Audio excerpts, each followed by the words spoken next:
Hello everyone, it's Christine here and I am back for our stitch along, and we are going to be continuing with loop stitch and doing a twisted plume like I have done over here, which reminds me a bit of maybe a lavender or something. Obviously an oversized lavender compared to the daisy there.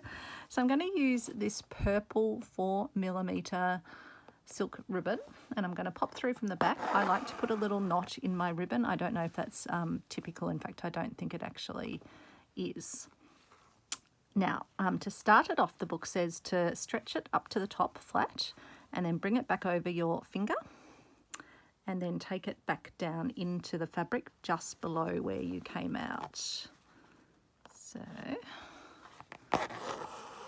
and the reason you're using your finger is to get it nice and flat and straight. But I've got another little technique I'm going to show you in a moment on the next one. So you want it to be about that sort of a size, so just a nice little, in fact I probably pulled that a tiny bit, I just want it to sort of come just up to the top of the line. Then I'm going to bring my needle with the ribbon through from the back just at the base of that first little loop, and I'm going to bring my ribbon through. Going to check if that's all okay on the back, and I've still got my little loop up here. I will. Actually, I've got my knitting needle, which is my secret little weapon for the next ones. I'm just going to make sure my loop is nicely stretched. Now we're going to go over to the right hand side and make a loop under the ribbon. So like this. And this is where my wooden knitting needle is going to come in very handy, because I'm going to use my wooden knitting needle to keep my ribbon straight, and then I'm going to take it back in to the fabric just below where the previous stitch was. I'm going to leave it in there while I pull my loop through. Then I'm going to hold my little loop down and I'm going to bring my ribbon back through the loop. I'm going to pull that through. Don't worry if it twists a smidgeroo, that's what it will want to do.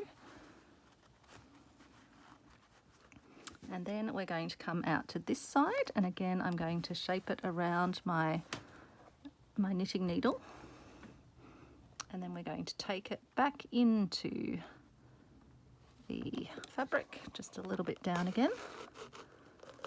Pull it through, make sure we're getting a nicely shaped loop. And then bring our needle with our ribbon back up through the base of that last little loop. And then we're going to keep on doing this. I have managed to sort of get a little, this sometimes happens with ribbon, gets a little catchy bit. I'm not sure if I'll be able to fix, but I don't think it won't be the end of the world. So we will just continue ahead, make our loop over backwards. Almost went over forwards that time. Hold our knitting needle in place, pull it through. As I say, it's got a little catch in the ribbon, but I'm not going to let that worry me. And then we bring our ribbon through the base, and I can just straighten it out a smidge there if I need to. And then we continue on where we're always folding the ribbon backwards on itself. You can use the knitting needle if you find it helps, which I definitely find it does. And then going back down just slightly below the last point, that errant little bit of cotton, and pull it through till you've got your nice loop. And the other stitch before it, the other bit of ribbon's trying to catch in it, but I'll just extract it out with my knitting needle, which is good because it's not sharp. And again, coming through with the ribbon, and then we continue our way down. And again, you might just want to push your other ones just out of the way while you're doing your stitches. Get my knitting needle again, put it in place, position my needle where I want it to go down. Oops, ting ting, just managed to, hopefully that wasn't a loud noise for you guys. Apologies if it was. Doing our best. Okay, and then come through and catch your little loop.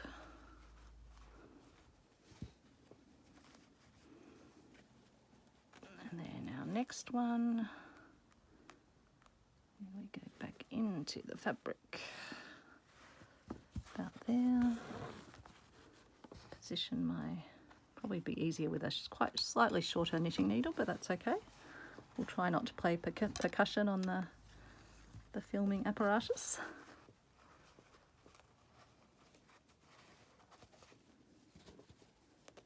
And then pop up through the base of that stitch. We'll put another few in. I think I only did this many in the last one, but still got a bit of ribbon. So again, folding the ribbon back on itself, coming a bit further down the line,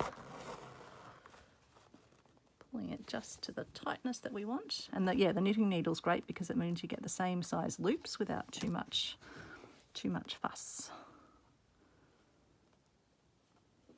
Sun is now streaming through the window, so hopefully it's not going to create too much shadow or anything. And so this might be the last stitch, I think, on this side as well. Let's just get my trusty knitting needle while I pull it through.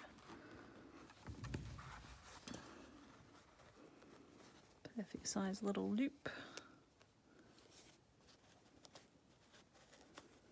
Just tease out that last one as well. That might have got...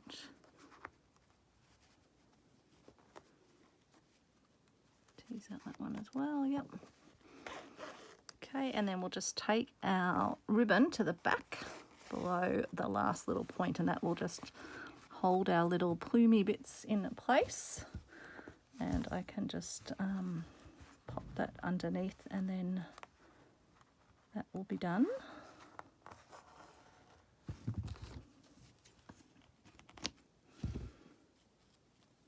Keep that piece of ribbon for another day, and then I will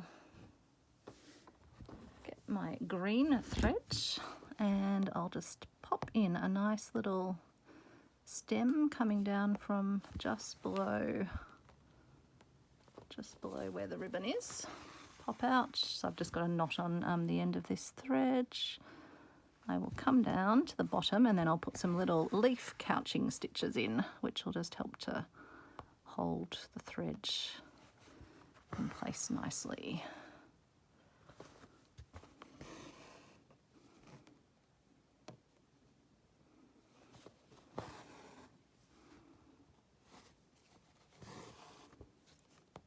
And a third one.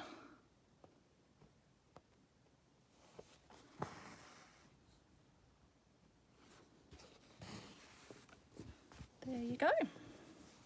And so I don't know whether this daisy needs a stem down, but I think I'll just leave the daisy sitting up in the air. Don't want to make it too crammed around it, so I'll just tie that off. And then I think that, yeah, that's the end of our loop stitch ribbon work. So that's our finished loop stitch ribbon work piece. So I hope you had fun creating all of those. I will come back and probably just put a couple of little holding stitches down here. But yeah, lots of variety there in different loop ribbon flowers. Thanks so much for watching, and I'll see you tomorrow for needle weaving bar. So stand by for that. Bye everyone.